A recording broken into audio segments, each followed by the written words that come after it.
It has begun, baby. Demetrius Angelo here, Urban Action Showcase and Expo. And as promised, welcome to the Mortal Kombat Retrospective panel. We've got guests from every franchise. The first time ever that we brought all of the franchises together. We've got the original Mortal Kombat from 1995. We've got Mortal Kombat Annihilation. We've got Mortal Kombat Conquest. We've got Mortal Kombat Legacy. All right. So first, let me introduce you to our moderator of the evening, Mr. Jeof Vita of Kung Fu Drive-In Podcast. Next, I want to introduce you to Shang Tsung himself. Ladies and gentlemen, Carrie Tagawa. Come on, give it up, baby. There's no franchise without him. You guys. All right. And then from Mortal Kombat 1995 as well, the warrior monk, Hakeem Olsen. Yeah. What? Yes, indeed. Yes, indeed. And then next, Mortal Kombat again and Mortal Kombat Conquest, Chris Casamassa Scorpion, ladies and gentlemen. Get over here. And bringing us into the future from Mortal Kombat Legacy, the Black Dragon himself, a.k.a. Jax, Michael Jai White, ladies and gentlemen. Yeah, I don't play games. I don't play games. We are here. We are here. We are here. So, ladies and gentlemen, I'm going to turn it over now to Jeof Vita, and I'm going to let you guys have a nice powwow. Thank you guys for joining us today. Thanks for setting it up, bro. Yes, sir. You know, thank you, Demetrius. On behalf of everybody, it's great to have you all here. Thank you, Demetrius. Yeah, go ahead. Yeah, that's Carrie Tagawa, everybody. No, it's fantastic to have you all here. I'm a fan of Mortal Kombat. I'm not sure how much of a fan you are, but we're going to find it all out. Carrie Tagawa, Michael Jai White, Chris Casamassa, Hakeem Olsen. It is an honor to have you all here on the Mortal Kombat Retrospective, and thanks to Demetrius Angelo for setting this all up. So we're just going to get right into it then, and I want to find out if any of you have seen the new movie yet. Yes, I have. Watched it yesterday. What'd you guys think? Hakeem, let me know. You know what, man? I have to say, and I said this when I tweeted it out. It was straight fire, man. I was extremely impressed. They had a bigger budget than we did, but what budget, Hakeem?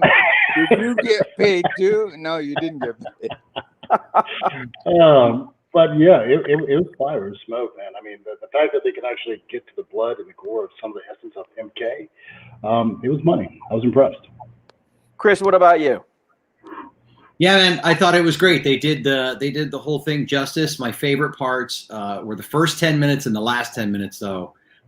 Those made the whole movie worth it for me. I'm not going to give any spoilers, but I think people that are big fans of the Mortal Kombat, especially the game, are really going to enjoy this film. Yeah, I will say it was a very different film than the one that you guys were involved with in '95.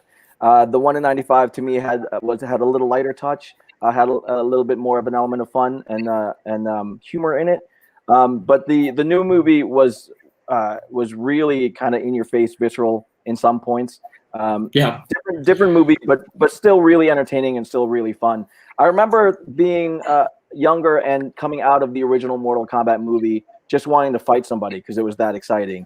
So I got that same kind of vibe with this one, but I'm older now and I'm not about to go get into any fights. So yeah, I'll tell you that my biggest surprise, the biggest pleasant surprise for me was Josh Lawson, who plays Kano. That dude was a scene stealer. When you see the movie, right, Hakeem? Didn't he crush? Funny, man. He crushed. He is. He does a great job. Yeah, he does. Amazing. And Louis Tan, I thought Louis Tan did a great job as a character that previously doesn't exist in the franchise. To bring him in and to have him do that, I mean, guy did some awesome stuff. So yeah, excellent work all around. I think. What about the Mortal Kombat game itself? It's been around for a long time. How well versed are you guys in actually playing the game? Carrie, let me start with you. Have you ever played it? Zero. No, actually, I tried it once when I was auditioning, and I thought it should have a little background, but my son beat me so bad I didn't go back for a second time. Um, and the rest was just inspiration of frowning and being angry, and somehow Shang came out in between. I kind of like him to be a cross between a politician and a vampire. Nice. I like it. Michael, how about you? I don't believe I've ever played the game. Yeah, as you know, I don't know if you know any of the background. I was cast in the first two Mortal Kombat movies, but unfortunately couldn't do them because the filming conflict with the first one was the Mike Tyson story. Right. Shot at the same time as the first one. I was cast as Jax in the first one. So they had to recast it. And then the second one comes around, I finally get my chance. And that's when a movie called Spawn was shooting at the same time. And so luckily I got a chance to do the Legacy thing and the web series. But yeah, I believe I might have played a game early on, but it's been years. Michael, do you remember auditioning with Goro? Goro? No. That's the person with forearms or something like that? Yeah, that is. Yeah. And yeah, they were shooting an audition, and that's where I first saw you, and you were great then, man. It was a cool experience. Guys, we're talking about a quarter century ago. Right. Yeah. Easy for you to say. Yeah, right. Really. Hakeem, what about you? What's your experience with the game? You know, I hate to be an old head, man, but I'm not really a gamer. I mean, when it first came out, with the arcades, I'm gonna date myself a little bit. I did attempt, but I'm so horrible at gaming, and I'm so competitive that I said, you know what, I can't take it out on the machine, so I gotta. We're gonna get into that too. So, Chris, what about you? OG Scorpion here. Well, unlike all these other guys, I'm a gamer and I love the game. And before I even got cast in the first Mortal Kombat film, Mortal Kombat was my favorite video game, and my two favorite characters were Raiden and Scorpion, in that order. Of course, now it's the other way around. But yeah, I was a big gamer, and of course, then when video game consoles came out, I have two kids, and I have a young son who really loves that stuff, and we play all the time. Actually, we don't play a lot anymore because now he destroys me, and I never took it easy on him. I would always beat him, but he's gotten so good at all these games, like I just get crushed. So now I'm like Hakeem. I just get too mad. I throw the controller down. I'm out. But yeah, no, I love playing the video games. I love the experience of it. It's really fun. Well, then, Chris, let me address this to you first then. Mortal Kombat obviously is one of the most successful game franchises out there. That success has translated into all kinds of mediums. What do you think is the source of the staying power of that game? The fans. 100% the fans. Like, they are so loyal to it. And listen, the people who've made the games and have created each aspect of the franchise have really done so, in my opinion, with the fans in mind, like giving them what they want. Yeah. And when you speak to the fans and you listen to their input, then you're going to have longevity, right? If you ignore that and you don't pay attention to it, I think that's one of the things that made Mortal Kombat survive and really thrive while other, fighting franchises kind of died off and didn't do so well. So I give credit to the game developers. They've done that. And then each of the production teams that have, done their take on Mortal Kombat have really tried to stay as true to the game as they could without deviating too much to where the fans are like, wow, we don't even know what this is. Carrie, what about you? Well, the beauty of this particular group speaking here is that the majority of people are absolutely martial artists. And I hate to call myself martial artist in this particular kind of group. I chose a different part of martial arts, a much more internal process and meditation and things like that. I didn't get so much into what I was supposed to be learning, all the moves and things like that. But I have a deep appreciation for that. It still continues today with an internal movement, and it's just an honor to be in such a company of real martial artists. So thank you guys. Oh, excellent. Aw, And we're going to you're a touch on that smooth too. talker. Michael, what about you? What do you think is the source of the strength of this franchise? I think psychologically, I mean, it's a very smart thing that when people want to leave their reality, their existence, they can live vicariously through characters that they identify with. And so with such a diversity of characters, you find your hero. And so I think that they've had the finger on the pulse of that in a very smart way. Because that's what a game is. You want to leave reality for a while. And why not be this badass, that's beyond your imagination, So and and the way that they dispose of people,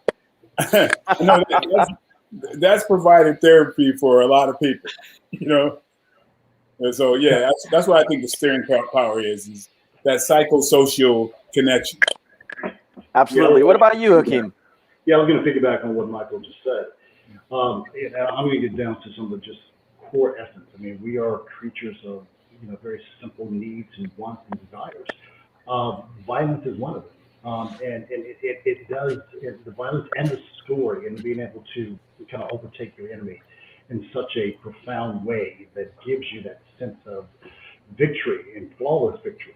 I think that, and listening, as Chris had said, kind of going on Chris as well, kind of understanding that, hey, the fans are talking to you. They want you to stay true to that. I mean, I think that even in MK1, because we were trying to stay within that PG-13 realm, I did hear some chatter about that we were not violent enough. We were not graphic enough. I mean, they definitely took the cake in this one here. But yeah, I think listening to the fans and understanding the core needs of our human just makeup. I mean, that is an escape, like Michael said. And that violence is one of those things. And I think the storyline that kind of wove that together, and I'll say one thing kind of also kind of coincide with that. And maybe you guys will agree or not agree. I get a lot of feedback after the first one where people were kind of equating the first MK to Enter the Dragon in a way that it was that genre kind of turning event in cinema where people were able to kind of see martial arts in a different light and staying true to the game. I think all those had contributing factors to the statement. We have to remember in the context of the time, Mortal Kombat was being banned by PTAs across the United States. The equipment, even to have a T-shirt, you couldn't wear it to school. PTAs were against the violence of the game. And of course, we as artists, well, martial artists or artists as actors, we do as it is, and we did what we could, and we were told it wasn't going to be the blood and gore to stay out of the rating and how to make it more generalized. And I think everybody kept that in mind. Everybody threw it in there to the mix, and sure enough, Paul Anderson, I wish he could be somewhere out there representing the film. It really was his vision. I mean, the music itself, amazing. Iconic. Yeah, it was quite the revolutionary move to use that kind of music along with martial arts. And luckily, he used the music but left out the words. The words were, some of them, not so great, but yeah. It was a different time for sure, because when a song like WAP can be played on the Grammys, we're in a different world. It is a different world, and I think we all feel the difference in the time and the beauty of the experience. I mean, at least I look at it that way. beauty of the experience, and to see a gathering of martial artists to do the acting, and as witnessed with Michael, especially playing leads now in his own movies. That's pretty amazing, coming from the legacy of just being in martial arts. So For carry sure. on, Michael. Carry on. For sure, Michael. Since he threw that to you, let me start you with this question then. Martial arts of Mortal Kombat is obviously important. It's front and center. But for fans of the old Shaw Brothers movies, martial arts with superpowers is nothing new, right? If you watch, I mean, the wonderful thing about martial arts and a psychological. I mean, honestly, it's the closest thing, in my opinion, to a superhero, to being a superhero. Agreed. When you're taking the body and the mind to a place that's supernatural, basically. That's the most tangible thing about martial arts, and it takes us to our nth degree.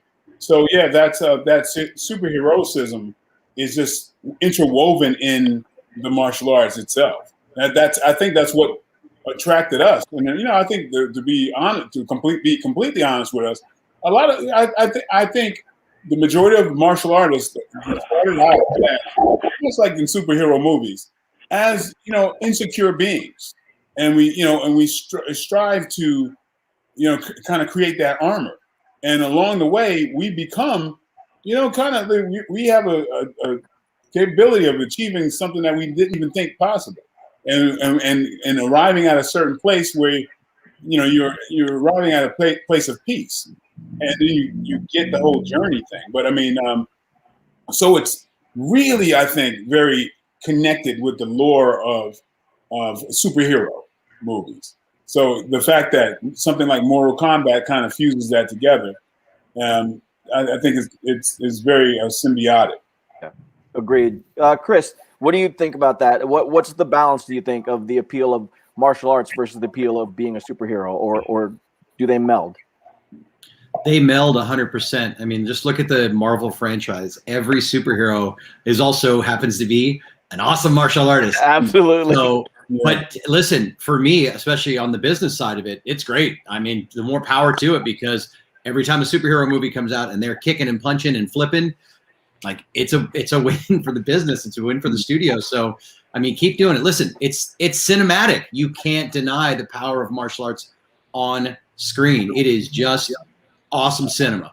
And when you have people that are super talented that are doing it, it just adds that next level, and it makes whatever you're watching that much more exciting. Agreed. Hakeem, what about you? Take on that? Yeah, I don't have that much more to add, but I'll tell you, my first superhero was Bruce Lee. I mean, when you were able to look at an individual perform, similar to what Michael had said as well, at such a high level, it seemed heroic. It seemed super. And it was one of the things that drove me. So when you look at Mortal Kombat, it's just taken it to another level. The martial arts within cinema, the martial arts within our society, allows us to perform at a certain level that makes us feel super. So I think that when you're looking at the MK franchise, when you're looking at martial arts in cinema, it's relating to that. It's letting the average person know that, hey, listen, if I'm able to get within that studio, like the Red Dragon studio, and I'm able to, train with some of these great plug, baby. Plug the brand. Get slip in there. Yeah. I owe $20 for that, by the way. Right, exactly. But yeah, it's all part of that. I mean, it gives that average person at least that idea that they could be something special, and I think that translates from the screen to real life. Yeah, Carrie, what about your take, sir? Well, I kind of took it seriously and not seriously. Seriously on the fact that martial arts, at least of the history we know, although all cultures really look to claim some form of martial history. When I first saw martial arts I guess it was superhero kind of movies, I knew that it was about to make a turn in film, and I was majorly focused on film. So thinking that, not only superheroes, but the average guy, I mean, average kind of cop stories that we had in those days and about detectives and all that, they were going to end up doing martial arts. It's something that martial arts taps into in a different way from boxing, from other kind of forms of fighting that we knew at the time. So I was excited to be from an Asian background where I had some knowledge of what it was, not necessarily to compete in. And I wasn't here while all these guys were competing and winning and things. I never got into that level of it. And I was in Japan, and it just, martial arts seems to tap into another aspect, something internal, that it's not just for fighting, it's for growing, it's to move ahead. I mean, sure, if I ask any of these guys, they're not street fighters. They're not attitude kind of whacked out people. And Chris teaches, at least as far as I know, and As far as I know, too. and your dad and used to teach a lot. Mm-hmm. It was always a different aspect, a sense of internal that went along with the external, and we see now where it's gone. It's massively great. Well, touching on that, then, Hakeem, let me address this to you. Then, the Mortal Kombat adaptations was a great platform to showcase diversity, not just in cast and characters and people, but the martial arts styles as well. Right? You guys had maybe they were imaginary, maybe they were based in reality, but there was a lot of opportunities there to showcase a lot of differences between the styles and the characters. How important was that to you as a martial artist when you were helping build that world?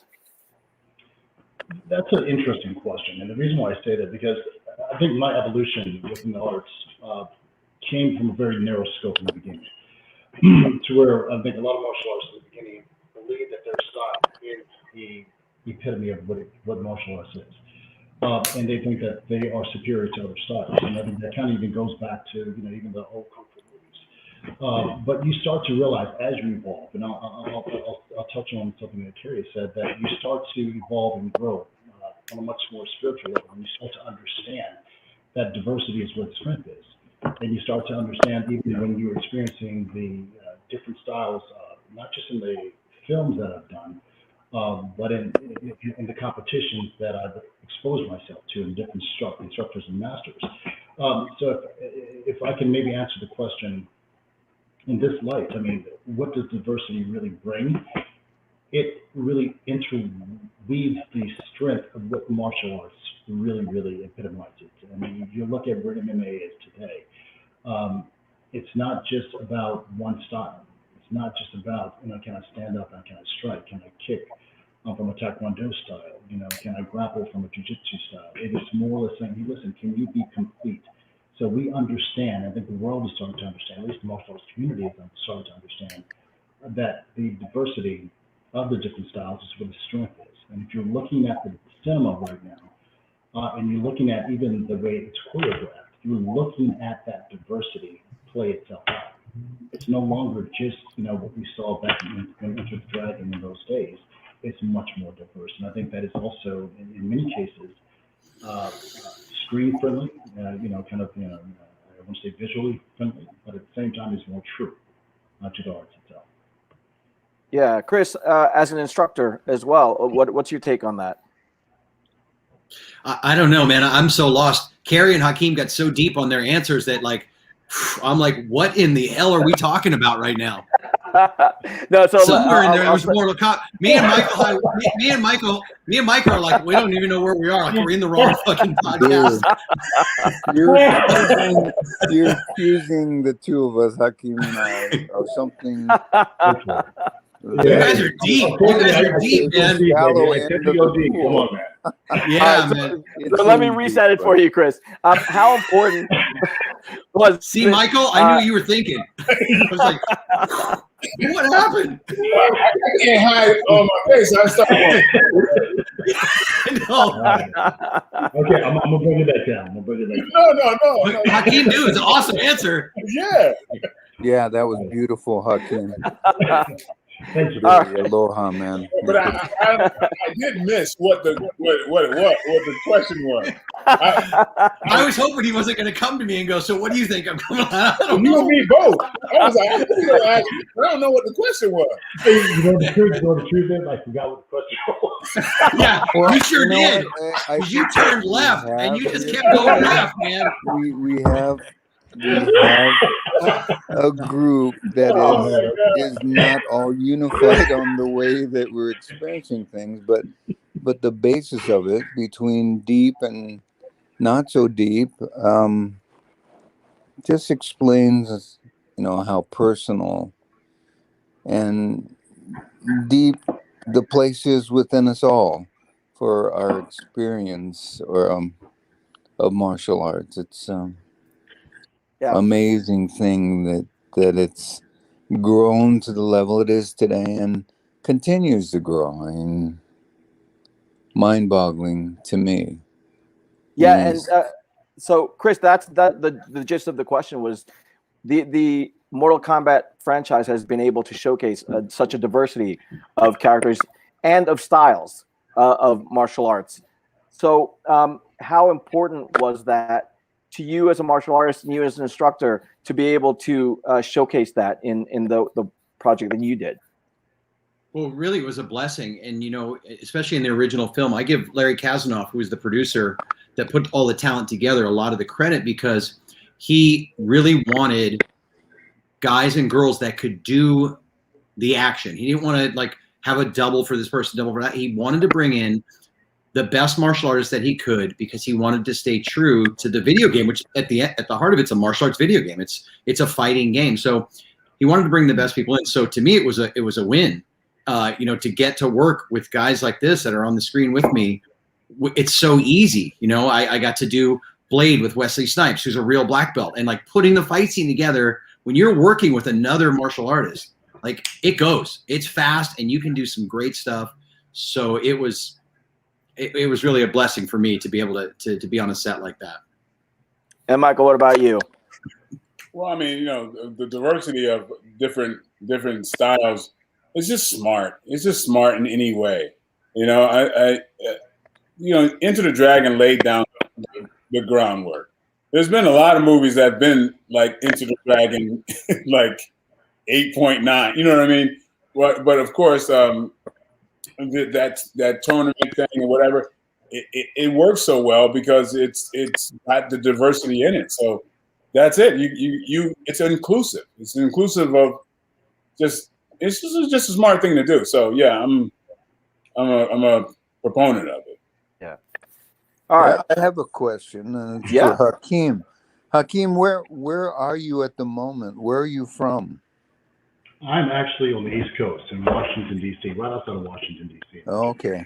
Yeah. That's what I was figuring, because definitely with Chris and I over here on the West Coast, that might be a difference of what he considers the depth. It's not quite the depth of the East Coast. I mean, you want the truth, you go to the East Coast.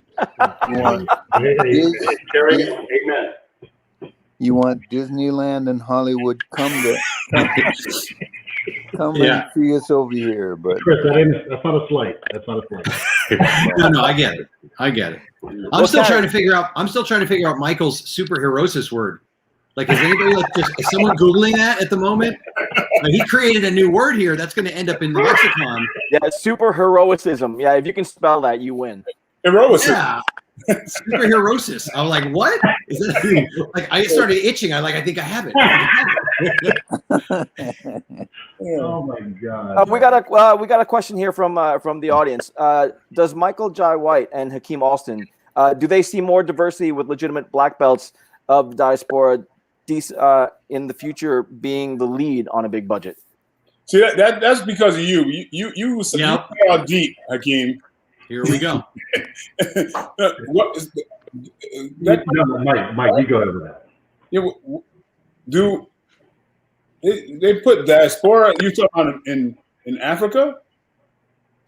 It's the question is: do Michael Jai White and Hakeem Alston see more diversity with legitimate black belts of diaspora descent in the future being the lead on a big budget? I'm assuming you mean of African descent. Yeah, that's right? what I figured. Yeah, I think so. Yeah. Yeah, Michael, I'm sorry. Go ahead. No. I mean, you can take this. Listen, I think listen, the world is changing. I mean, the fact that we're witnessing what we've witnessed over the last 12 plus months. I mean, we understand that that the world is changing, and I think that there are more things that are going to be accessible. Not even accessible. I think that they're going to be in demand. I mean, you look at Black Panther. I mean, you look at some of these films where you have an African American or just an African or of African descent as the lead, and they're becoming much more widely applauded. And at the end of the day, Michael knows this. Everybody on this channel knows this. It's all about money. Okay, so at the end of the day, if they can sell it, then they're going to make it. And we have to just make sure that we are providing the quality that is required of us to be sellable. So if that's the case, I think that the answer to that would be yes. And you're absolutely right. I've been over the last number of years dealing with going in and out of Africa and doing films, setting up things there. I actually am going to be in South Africa in the next couple of months. Trying to set up that kind of a thing to try to there's a lot more action movies and things shot in Africa that I'm trying to make go like mainstream, like try to get kind of one hand helping the other one, and so I'm really trying to make that a reality of basically like I mean, not to jump around a little bit, but when I started traveling to Africa in the last number of years, I was absolutely shocked. Just thinking like, okay, wow, I'm in Nairobi, I'm going to be going, checking out things, and there's this big hotel that we were going to, my wife and I. And I was thinking, we just had this flight, and we're going to check in there, but there's this big parade, there's some festival going on. I'm like, well, we just have to get through this and go, check in the hotel. I get out of the car, the festival was for me. I had wow. I was like, what? Like, how did it? And so I had no idea what my impact was in Africa. In all of these different countries, the fact that there was this yearning and this thing that they on a huge level, that it was kind of like, hey, welcome home. We've been following you. And I had no clue. That's amazing. But yeah, I ever since then, I've been trying to make that African American connection in a very business sense, and I'm going to do it. We're moving forward really well. So, to answer that question, I do see a lot of that happening. Very cool. Very cool. All right, Michael, Chris, let me send this to you for this next question. Video game movies are always touch and go, but the Mortal Kombat franchise has had success with their translations of the property across the films. What was it about your contribution to the role and to the film, to the franchise that is advancing the evolution of the whole Mortal Kombat franchise? I mean, you're the OG Scorpion, so I mean, you started it all. Well, I don't know about that. I got an opportunity to play it in the film, but when I got the part, I told you earlier, I was a fan of the game. So I was already familiar with Scorpion's moves, and I wanted to do as much justice to the game in the fight as we could. And then, of course, I wanted to add in all the cool stuff that I can do really well to make it pop even more and do that. So I think it just was a combination of those two things, just opportunity and taking advantage of that opportunity and being prepared for it.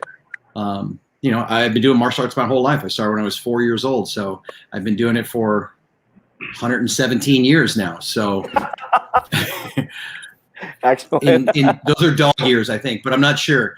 But yeah, so that was it. It was, and again, you know, I was happy to do my part, but listen, the fans really did their part. Larry put together a really good movie, and we blew away expectations because there had been, I think, 2 or 3 video game adaptations that had come out before us. The Double Dragon movie had come out. Street Fighter had come out. Tanked. They didn't meet expectations at the box office, and they had written us off. Like when our movie was coming out, there's like, it's probably not going to do well. And then, of course, it did well. It was well received by the audience. We were #1 for 6 weeks in a row, #1 soundtrack. So it just blew expectations away, which is good because, you know, everybody was under promising, and then we just tried to over deliver. Yeah, definitely. Carrie, what about you as the original Shang Tsung in the films? What was it about your work that contributed to the continuing evolution of the franchise? I was driven by something. Sorry, Chris, I'm getting deep here again. Oh, here we go. Here we go. Let me turn up my volume. I'm ready, and I'm gonna get a pen. I'm gonna take some notes. But go. Here we go. I was very aware of and concerned about the image of Asian men in America. And I know a lot of it had to do before that was, I was raised in the military. My father was a lifer. So I was so aware of World War II and sort of that sort of imagery of the Japanese and the Germans as enemies. And I was convinced that I wanted to make a difference in how we were perceived and also respected. I mean, respect. I mean, we're seeing today in the middle of Asian American Month in America, an old woman getting slapped around in the face, an old man getting hit in the back of the head and hitting the ground. I mean, not much a sense of respect. And I knew from a very young age that you could not be in America without having respect or being respected. And it's true everywhere, but in Asia it's a little different. You don't think as much about violence. So it came to that, and for such a peaceful guy in my craft of acting, yeah, to go from actually I'm started out in healing. So while these guys were competing and studying the fighting part of it, I was studying the healing and the internal part. And yet the first part I got was a torturing acupuncturist. And it's just the nature of the business. It is all illusion. There's nothing in this business that is an illusion. So just advice to everybody about Hollywood: just don't take it all too seriously, because it That's for sure. Good come advice. back and bite you. But I'm still continuing today to deal with that, and I was very fortunate in this Mortal Kombat thing. Guys, 1/4 of a century. That's 1/4 of 100 years ago. Stop reminding us. Hakeem, how Seems about like you? yesterday. Hakeem, doesn't it seem like yesterday? Doesn't it seem like yesterday we were just in Thailand? Yeah. We can go into stories. You know that. Yeah. So Hakeem, tell me, what do you think it is about your contribution to the franchise that keeps it going? You know what? It's I probably had the biggest little part in the movie. It's one of those things where it's so funny.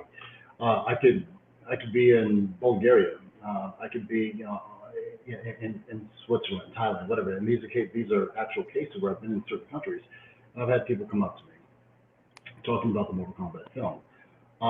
So if you ask me the impact, I think that the impact that it was I think we all knew at the time we were doing the film that we were part of something big. We believed in the story. And as they say in the old answers, there's a lot of parts. It's how you deliver. And I think that I gave it my all. I think everyone every day woke up on the set saying, hey, listen, we know that we have to perform to a certain level because we're part of something bigger than ourselves. And because of that, I think that it helped rise. I mean, it helped all of us rise. So I got to give a lot of props to Pat Johnson. When we were down in Thailand, he says, okay, Hakeem, listen, this is your part. I want you to do X, Y, or Z. I want you to blow it up. I want to see your personality. And I think that has a lot to do with any type of fight scene. If you're able to put a little bit of you into it, and it's real and it's true, I think it works.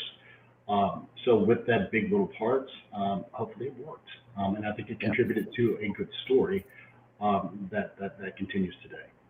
Absolutely. And Michael, I'll give you the last word, and then I'm going to start wrapping it up. And I'm going to take one more question. But what about your contribution to the franchise is helping it to continue, develop, and grow? Well, I mean, my contribution was in the way of the. Well, I guess I was part of the entry into the the computer world of it. I mean, the web world, So the web world. Well, one of the early web series. That was a brand new thing that I was like, hey, I was kind of learning as I went along. But I was happy to make my contribution through there, and I do think that web series really jump started another interest in Mortal Kombat, because when we ran off and did Mortal Kombat Legacy, we did so without the permission of Warner Brothers, and they were about to kill us basically. Until the numbers came back, and it was like it reached 50 million like in record time, and they were like, not only did they not kill us, they offered us a series, a web series. So yeah, we spent $7,000 to shoot Mortal Kombat Legacy, and we shot that in 2 days. And I think we're here as a result of the success of that. Yeah, definitely, gentlemen. I want to thank you all for sitting and talking with me about your contribution to the Mortal Kombat universe. I do have one question from the audience, and then I'm going to wrap it up. But the question is from Gary. Michael, how much credit do you give to the Mortal Kombat Legacy series in helping to convince a big budget studio to produce and release this latest Mortal Kombat? Man, he just answered it. I answered it before it came on. Yeah, I know. That was good. Hey, I'll say something about that question, though. And Mike, you're right on with that, because when I first saw the trailer that you guys did, I was like, oh my God, that is so freaking cool. And I was like, yeah, that is. So I believe 100% whoever asked that question, that Gary, I think his name was, that did reignite the flame, because the game was still popular. It's still one of the top 5 games every year. But when that web series came out, it made the studio heads go, we should probably make this movie. They've been sitting on it for over a decade. They had the rights to it. And because Mike and the rest of the people that did that promo video, especially, you guys shot that in 2 days. To hear that is even more spectacular, because that looked like you guys spent 2 months on that. No, yeah, we shot in 2 days at Lacey Studios and like near downtown. And see, what we did is like we said how would we do this? Really put the edge in it and everything else, and not a conservative way, just really like in our imagination, what would it be? Right. And actually, they were promising a movie as a result of that, because that's why we did it. We wanted to make a movie, but they did the series, and just things started happening where the things with the movie was delayed and delayed and delayed. Kevin Tancharoen directed that. This guy is he is amazing, and I've been looking to get him to direct a really, it's his time. I'm trying to get him a very I big agree. job because that guy is a treasure. Yeah, man, he did a great job, and all of you did a great job. And it had like kind of like the movie Seven. It had that vibe to it. Oh yeah, That's one of my favorite movies. So that's why when I saw the trailer, I'm like, oh my god, what a cool like mix of those two genres that would be, and that could still be a movie because #MK Multiverse. Mm-hmm. There it is. There it is. And if the multiverse happens, I expect all of you to be in that movie. Before we go, it's interesting. We've hit the web series. We've hit the TV show with Conquest. We've hit 3 movies now, right? The original Annihilation and now the one that came out today. Sure. And everybody, don't forget that Chris and Hakeem was on tour with, right? With the, I wouldn't call it. I didn't go on the tour. Hakeem went on the tour. Oh, you didn't go on the tour? Okay. I couldn't handle that party lifestyle. No, I was actually doing Batman at the time, and that's why I couldn't go on the tour. Unmute You yourself. got a party, a Batman party. Hakeem, unmute yourself. Talk about the tour for a little bit, just a little bit. Yeah, you're on mute. Can you hear me? Yeah. Okay. I said, no, the tour was, listen, I do not envy any live band or act on tour. Man, that was living hell. I'm not even joking. I mean, listen, and I say that because I say that with a little bit of sarcasm to a degree, because I understand. I was proud to be a part of it. I played Jax, which was cool. I mean, going out there and performing for that audience, which were so vested, I mean, kept you with that immediate kind of gratification of doing, hopefully doing a job well done. So that piece of it was rewarding. But I'm telling you, living out of a bus, bro, I'm not cut out for that, man. So You're not. You know what? One thing about Hakeem, and he's so humble as not to make a point of it. But I remember when we were in Thailand, and somewhere it got out that he didn't get hit like that, and he let Robin kick him and do all kind of stuff. That was a bit of an issue, was it not, Hakeem, for yourself?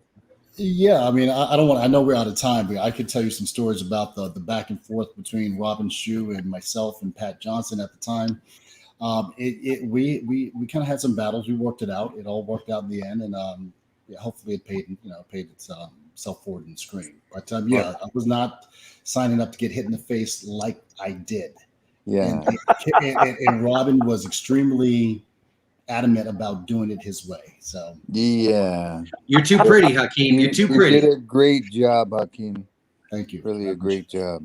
Thank you. Guys, you all did a great job. And really, as a fan of the Mortal Kombat franchise and as a fan of all of your work, thank you so much for taking some time out to talk. Cary Tagawa, Chris Casamassa, Hakeem Alston, Michael Jai White, thank you for what you've done for the Mortal Kombat franchise. And thank you for all the work that you're doing for martial arts and for movies in general. And I hope to see much more work from all of you very, very soon. And I'll throw it back to Demetrius. Thank you.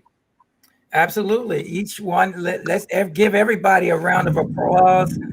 Cary Tagawa, of course, Chris Casamassa, Hakeem Alston, Michael Jai White. We appreciate all of what you guys are doing for the genre, for the martial arts, keeping it moving today.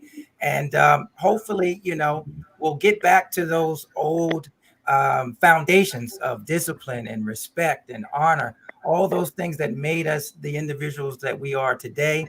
And hopefully we'll start changing the world back. I kind of feel like we fell back for a little bit, and hopefully we'll get back on our feet. But I appreciate you guys. All right, guys. All right. We'll see you next time. All right, take Thanks care. for having us.